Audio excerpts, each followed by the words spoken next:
Carolyn Reed Wallace, Dr. Carolyn Reed Wallace, who was the vice president of education and development at the Corporation for Public Broadcasting.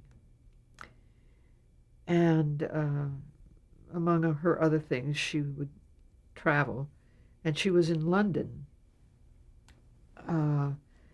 and tells of having dinner with the head of the British broadcasting company, the BBC. And they were colleagues by now, and they shared a lot of the same professional interests and concerns. And she had been in education. She was a highly educated woman and dedicated to education, but somehow was invited into CPB because of her credentials.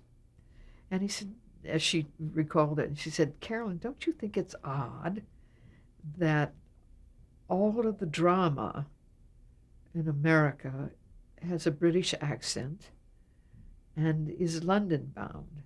And she said, "Well, that was Masterpiece Theater, public television." And she said, in that moment, she recognized something she hadn't even thought about. But on the plane home, she said she was determined that to change the face of public television drama. So she conceived this idea, presented it to the president of CBB, and then it had to go through the process of the board. And her simple idea was to do dramas based on American literature. And that's an educator speaking. But she wanted it to be an American collection. And that was what we turned out to be calling it. Excuse me. The board finally approved it, and in so doing, there was a single grant.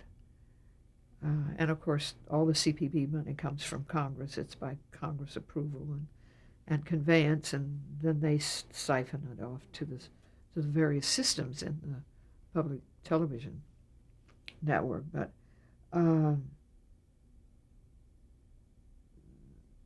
that they approved the largest single grant in the history of CPB, $15.5 million, to do the 6 movies. It ended up being 5. And then Carolyn determined that she wanted the movies to look like a Hallmark Hall of Fame. And she called someone in.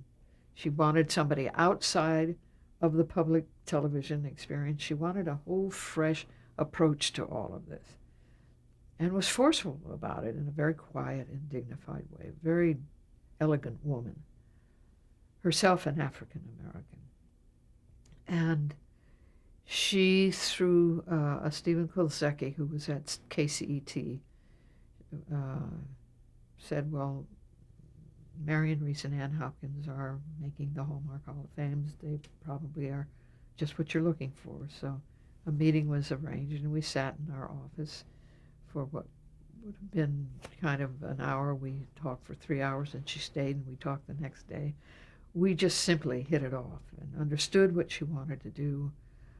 I'm not in any way an authority on English literature. I'm not steeped in it at all. Anne is a reader and had that, but I knew what she wanted to do,